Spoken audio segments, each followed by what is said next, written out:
आज का class start करते हैं। एंड आज की क्लास में हम सभी जो है ना वो आज की क्लास में कमीशन को कवर करेंगे। एंड ये हमारा फंडामेंटल्स ऑफ पार्टनरशिप का लास्ट क्लास है, ठीक है। इसमें ये एक टॉपिक हमारा रह गया था, तो इसे कवर करने के बाद हमारा सारा टॉपिक क्लियर हो जाएगा। ओके, सो बिना टाइम वेस्ट किए चलो स्टार्ट करते हैं।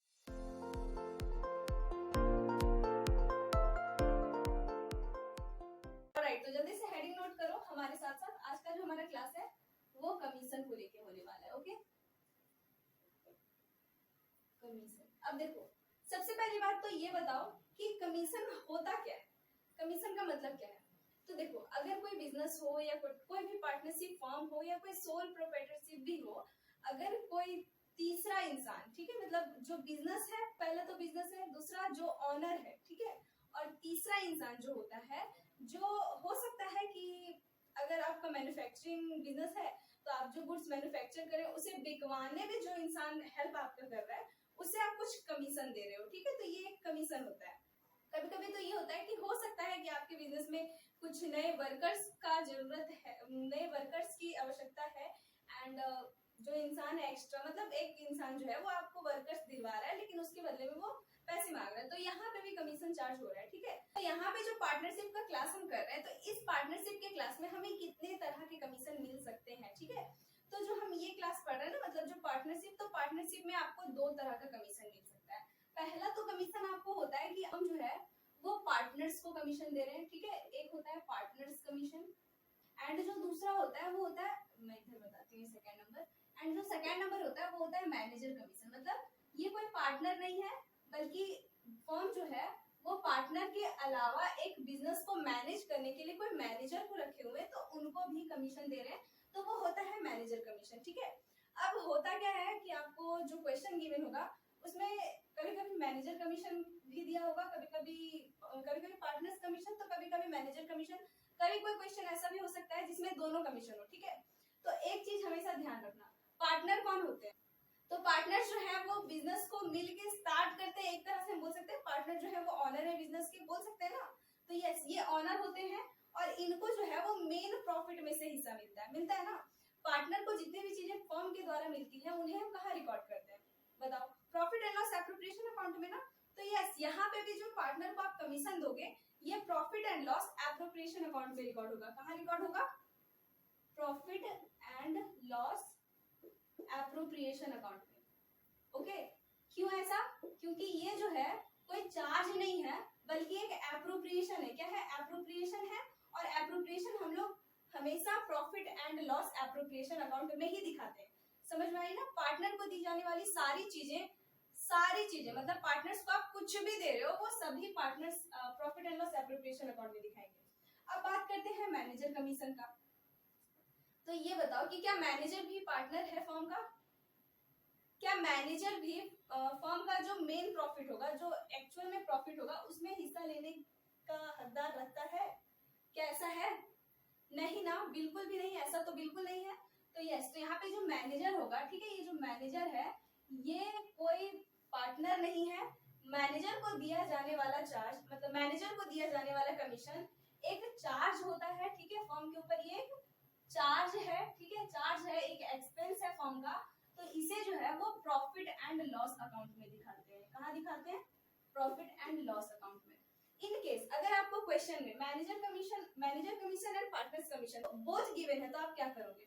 तो सबसे पहले मैनेजर कमीशन का आप अकाउंटिंग करोगे एक प्रॉफिट एंड लॉस अकाउंट बना के, एंड देन जो है वो पार्टनर्स कमीशन बनाएंगे आप, वो आप profit and loss appropriation account जब बनाएंगे तो उसमें दिखाएंगे, ठीक है। आई बात समझ में? एक मैनेजर कमीशन होता है, एक पार्टनर्स कमीशन होता है। ओके, देन अब यहाँ पे जो सवाल होता है ये होता है, ये तो समझ में आ गया ना कि मैनेजर कमीशन और पार्टनर्स कमीशन दोनों अलग अलग चीजें हैं और दोनों को अलग अलग तरह से रिकॉर्ड किया जाता है। मैनेजर को कमीशन देना कोई एप्रोप्रिएशन नहीं है, ये कोई बंटवारा नहीं है प्रॉफिट, क्योंकि ये चार्ज है इसलिए इसे प्रॉफिट एंड लॉस अकाउंट में दिखाते हैं। वेयर एज ये जो पार्टनर्स कमीशन होता है ये एक बंटवारा है, ठीक है, बंटवारा है पार्टनर कमीशन। पार्टनर को जो कमीशन मिल रहा है ये उनको मेन जो प्रॉफिट होगा उनमें से मिल रहा है, एप्रोप्रिएशन है ये, ठीक है, एक बंटवारा है पार्टनर्स के बीच में, ऑनर्स के बीच में, ठीक है। तो इसे profit and loss appropriation account में दिखाएंगे, ठीक है। इतनी बातें समझ में आ गई। अब क्या होता है ना कि आपको कभी कभी क्वेश्चन में नॉर्मल से बस लिखा हुआ होगा कि पार्टनर्स कमीशन जो है वो 5%, 6%, 7%, 8% जो भी रेट है उससे गिवन है, तो आप रेट पे बस परसेंट निकाल के कर दोगे, ठीक है। लेकिन कभी कभी जो है वो आपको क्वेश्चन में गिवन होगा before charging such commission and after charging such commission. तो इसका मतलब क्या होता है, बिफोर चार्जिंग सच कमीशन क्या है and after charging such commission क्या है। तो ये चीज समझ में आ गई कि क्या होता है। अब देखो कभी कभी आपको जो है ना, वो मैं इधर लिखती हूँ, आपको क्वेश्चन में लिखा गया होगा बिफोर चार्जिंग सच कमीशन, ओके। मतलब इसका मतलब क्या है, तो इसका मतलब ये है कि आप जो कमीशन दे रहे हैं वो बिफोर चार्जिंग सच कमीशन, ये मैनेजर कमीशन वाले केस में भी हो सकता है एंड पार्टनर्स कमीशन वाले केस में भी आपको मिल सकता है, ठीक है। तो ये जो बिफोर चार्जिंग सच कमीशन होता है ना, इसका मतलब ये है कि जो आपको कमीशन निकालना है वो प्रॉफिटेबल अमाउंट, जो भी प्रॉफिटेबल अमाउंट होगा, ठीक है। प्रॉफिटेबल अमाउंट समझ में आता है, मतलब क्रेडिट और डेबिट दोनों का डिफरेंस, मतलब आपका जो, मतलब ऐसे आप profit and loss appropriation account या प्रॉफिट एंड लॉस अकाउंट बनाते हो, तो बताओ फर्म के लिए चाहे वो मैनेजर को कमीशन दे रहा है या पार्टनर को कमीशन दे रहा है, ठीक है, दोनों तो एक्सपेंस ही है ना, उसे तो वो डेबिट में ही रिकॉर्ड करेगा, ठीक है। मैनेजर कमीशन करके इधर दिखाएंगे, ठीक है, मैनेजर कमीशन करके। तो यहाँ पे होता क्या है कि यहाँ पे जो है ना बिफोर चार्जिंग सच कमीशन का मतलब है कि अभी आप कमीशन दिए नहीं है, उससे पहले का प्रॉफिट, आप कमीशन नहीं दिए हैं उसके पहले का प्रॉफिट, ठीक है। लेट्स से कि प्रॉफिट अगर 10,000 रुपए है और 1,000 कमीशन देना है, ठीक है, मतलब कमीशन जो है वो आपको 1,000 देना है, तो अभी आप कमीशन नहीं दिए हैं, आपका जो 10,000 है और ऑलरेडी इधर कोई बैलेंस है, मान लो इंटरेस्ट ऑन कैपिटल दिया गया है 5,000 का, ठीक है। तो ये 10,000 माइनस 5,000 करके आप निकालोगे पार्टनर कमीशन, अगर बिफोर चार्जिंग सच कमीशन है तो, ठीक है। सिंपल आई बात समझ में। प्रॉफिटेबल अमाउंट का मतलब है कि यहाँ पे जो क्रेडिट में होगा माइनस डेबिट, क्रेडिट और डेबिट दोनों का अमाउंट को आप माइनस कर दोगे इनटू रेट, जो भी रेट गिवन होगा बाय 100, ठीक है। आई बात समझ में। हाँ, तो एक केस ऐसा भी होगा ना, मतलब देखो ये 1,000 अभी तक दिखाई नहीं है, बस इन दोनों के बीच का काम हो रहा है। ये 10,000 रुपीज, ये 5,000 रुपीज, दोनों को माइनस कर दिए, यहाँ पे 5,000 आएगा, 5,000 आएगा और वही 5,000 रुपीज पे जो है वो आपको फिर से कमीशन निकाल के यहाँ पे दिखाना होगा, ठीक है। आई बात समझ में। बिफोर चार्जिंग सच कमीशन में आप ऐसे निकालोगे, ठीक है। पहले भी मैं इसका क्लास दे चुकी हूँ, तो वहां भी आप देख सकते हो अगर ये नहीं समझ में आए तो। चलो ठीक है, यहाँ तक तो क्लियर हो गया ना। अब एक होता है आफ्टर चार्जिंग सच कमीशन, ठीक है, आफ्टर चार्जिंग सच कमीशन। ये आफ्टर चार्जिंग सच कमीशन क्या होता है, तो आफ्टर चार्जिंग सच कमीशन का मतलब है कि प्रॉफिट यानी डेबिट और मतलब क्रेडिट और डेबिट का डिफरेंस तो निकाल लिया, ठीक है, मतलब इस तरीके से आपका profit and loss appropriation account बना हुआ है। डेबिट में आपको कमीशन लिखाने, ये आपका क्रेडिट होता है, ये आपका डेबिट होता है। लेट इधर आपका 10,000 रुपीज है एंड इधर आपका 5,000 रुपीज है, ठीक है। और इसमें लिखा है आफ्टर चार्जिंग सच कमीशन, तो यहाँ पे आपको क्या करना है, कमीशन कैसे निकालना है, तो ये 10,000 रुपीज माइनस 5,000 रुपीज करोगे और जो रेट गिवन होगा वो रेट बाय 100 प्लस रेट, ठीक है, ऐसे करके निकालोगे। मतलब सीधा समझ लो, आफ्टर चार्जिंग सच कमीशन का मतलब है कि कमीशन जो है ना वो भी इसमें लेस किया गया है, इसीलिए यहाँ पे 100 प्लस रेट हमने किया, ठीक है। आई बात समझ में। हाँ, तो ऐसे ही आपको कैलकुलेट करना होता है। जब आफ्टर चार्जिंग सच कमीशन बोले तो प्रॉफिट डेबिटिंग कमीशन, ठीक है। प्रॉफिट कमीशन को दिखाने से पहले वाला मतलब यही क्रेडिट माइनस डेबिट वाला profit into rate by 100 plus rate, okay. इस तरीके से आपको निकालना होता है। अब कोई भी क्वेश्चन हो उसे अगर बिफोर चार्जिंग बोले तो ऐसे निकालना और आफ्टर चार्जिंग बोले तो ऐसे निकालना। आई बात समझ में। अब यहाँ ध्यान रखना, क्रेडिट में अगर इंटरेस्ट और ड्राइंग भी होता तो वो भी ऐड करते, और इधर अगर और भी कुछ लॉस होता है, एप्रोप्रिएशन होता है, जैसे कि सैलरी हो गया and interest on drawing, interest on capital हो गया, तो वो भी इसमें लेस करके यहाँ पे निकालते, ठीक है। आई बात समझ में। अभी क्वेश्चन को सॉल्व करेंगे, आपको और भी अच्छे से समझ में आ जाएगा, ठीक है। तो चलो स्टार्ट करते हैं, बिना टाइम वेस्ट के हम क्वेश्चन को सॉल्व करते हैं, ओके। नंबर 7 को भी बता देती हूँ, इसमें कमीशन है, इसमें कमीशन जो है ना वो अलग तरह से, मतलब इसमें नॉर्मल सिंपल कमीशन दिया हुआ है, ठीक है। तो हम इसमें सिंपल कमीशन कैलकुलेट करेंगे एंड ये इन दोनों का भी अगर केस होता तो हम कैसे सॉल्व करते ये भी मैं आपको बताऊंगी, ओके। चलो स्टार्ट करते हैं बिना टाइम वेस्ट किए। सबसे पहले देखो क्या लिखा है क्वेश्चन में, the partnership agreement between Manish and ग्रीस। यहाँ पे दो पार्टनर है, एक है मनीष और एक है ग्रीस, इनके बीच में क्या पार्टनरशिप एग्रीमेंट हुआ है। तो जस्ट वेट, मैं मार्कर चेंज कर लेती हूँ क्योंकि मार्कर में इंक खत्म हो गया है। सो यहाँ लिखा है profit will be shared equally. इनके बीच में क्या एग्रीमेंट हुआ है कि इनका प्रॉफिट जो है वो इक्वल शेयर किया जाएगा, ठीक है। यहाँ तक तो एकदम बहुत सही है। Manish will be allowed a salary of 400 rupees per month. यहाँ पे मनीष को जो है वो सैलरी मिलेगा 400 रुपीज का पर मंथ।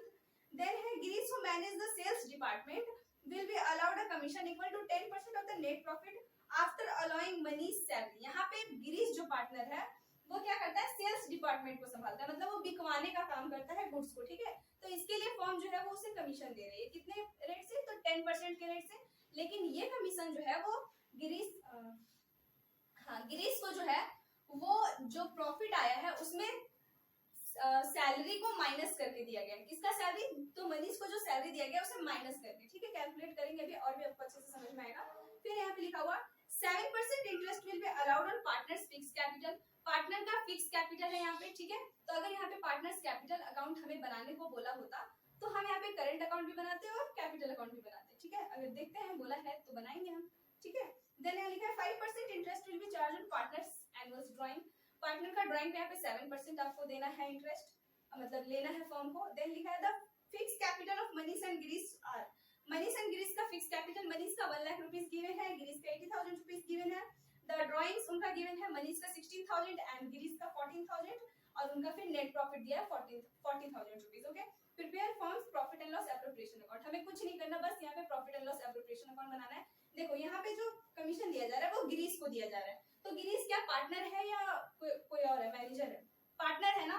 तो ये पार्टनर्स कमीशन है और इसे हमें profit and loss appropriation account में बनाना होता है। इन केस अगर यहाँ पे लिखा होता मैनेजर कमीशन तो फिर हम प्रॉफिट एंड लॉस अकाउंट एक बनाते हैं, उसमें मैनेजर का कमीशन को दिखाते, फिर जो प्रॉफिट आता उसे profit and loss appropriation account में ट्रांसफर करके तब हम फिर profit and loss appropriation account बनाते हैं, ओके। चलो बात बहुत हो गई, अब चलो क्वेश्चन को सॉल्व करते हैं बिना टाइम वेस्ट किए। और जल्दी से फॉर्मेट हमें बनाना होता है, जल्दी फॉर्मेट बनाना है।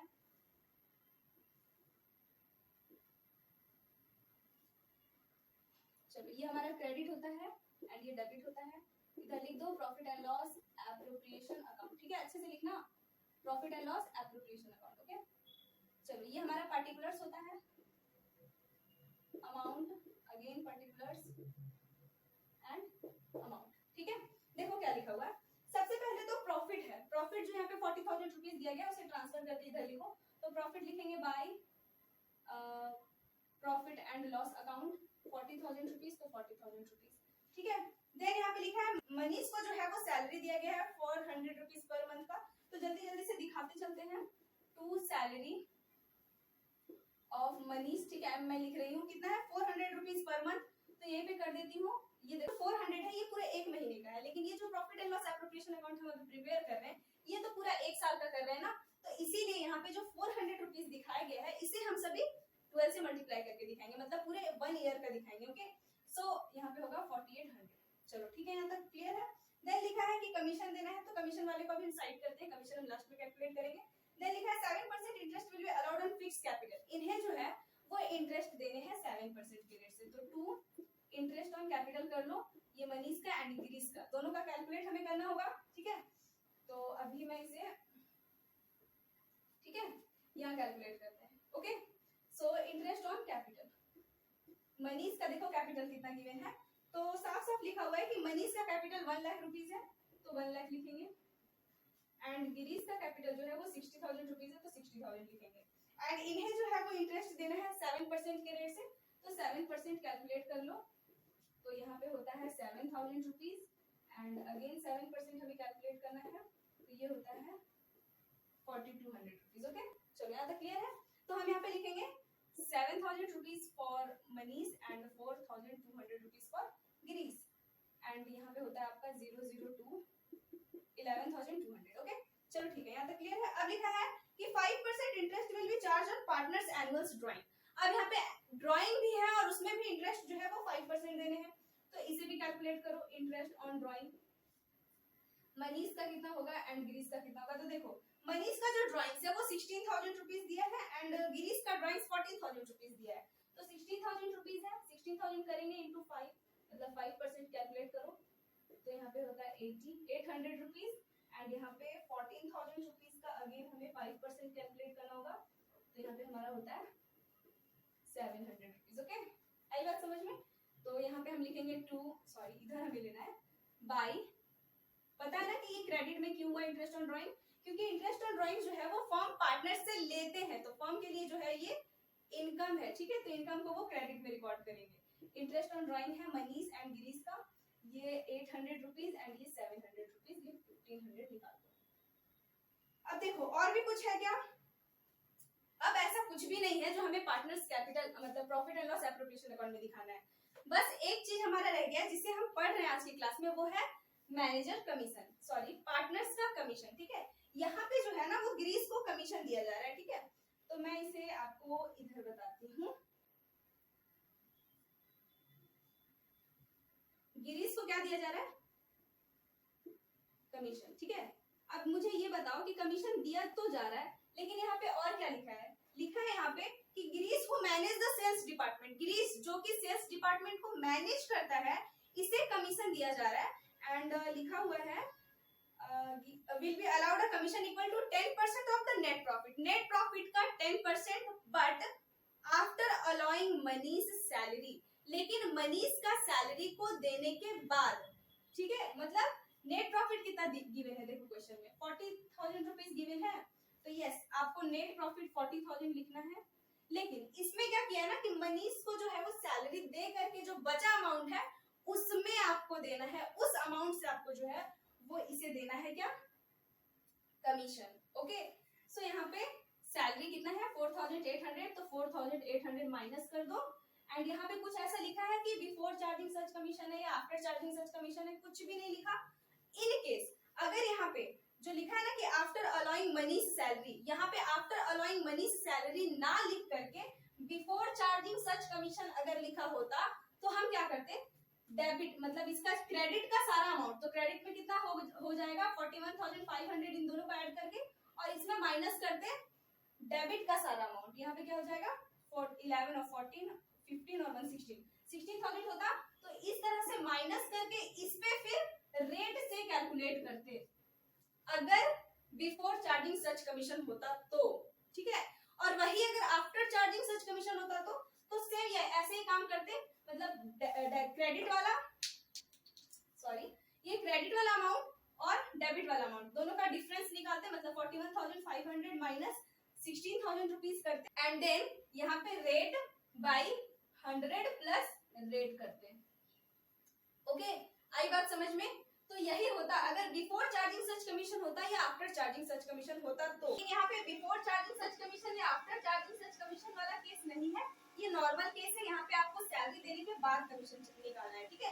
तो सैलरी दे दिया 4,800, अब इसका जो है वो आपको 10% कैलकुलेट करना है। तो जल्दी से इसे माइनस करो, तो यहाँ पे आपका होता है 35,200 रुपीज बचते हैं। अब इसका जो है ना वो आपको 10% कैलकुलेट करना होगा, तो ये आपका होता है 3,520 रुपीज। तो ये 3,520 रुपीज जो है वो गिरीश को कमीशन मिला है, तो यहाँ पे गिरीश कमीशन लिखेंगे एंड ये हो जाता है 3,520। आई बात समझ में? अब नॉर्मल से जो है वो कैलकुलेट कर दो डेबिट क्रेडिट का। वेट, यहाँ पे एक थोड़ा सा मिस्टेक क्या हो गया कि यहाँ पे मैंने 60,000 रुपीज लिख दिया, जबकि यहाँ पे जो है वो उनका कैपिटल 80,000 रुपीज था, ठीक है। अगर वैसे ये सही ही कैलकुलेट हो रहा है, अगर 60,000 की नजर से हम देखें तो ये हमारा करेक्ट है, बट यहाँ पे क्योंकि क्वेश्चन में 80,000 रुपीज था तो हमें यहाँ पे 80,000 रुपीज का कैलकुलेट करना होगा। 1 होता है तो 5,600 रुपीज। ओके, सो यहाँ पे हम लिखेंगे 5,600, तो यहाँ पे 5,600 एंड यहाँ पे हमारा होता है 006 एंड 12,600 रुपीज, ठीक है। तो आप 41,500 में इधर वाला सारा लेस कर देना, तो आपका जो है वो अमाउंट आएगा 20,580। एंड ये जो है ना देखो यहाँ पे क्या लिखा है फिक्स कैपिटल, तो यहाँ पे आप कैपिटल अकाउंट में ट्रांसफर नहीं करते, करेंट अकाउंट में ट्रांसफर कर सकते हैं, ठीक है। तो आप यहाँ पे लिखेंगे to net profit transfer to partners fix capital, मतलब करेंट अकाउंट, ठीक है। पार्टनर्स का करेंट अकाउंट में जाएगा एंड वो भी मनीष एंड गिरीश का इक्वली रेशियो में डिस्ट्रीब्यूट कर देना इसे। तो ये आपका होता है 10,290 रुपीज एंड 10,290 रुपीज, ठीक है। आई बात समझ में?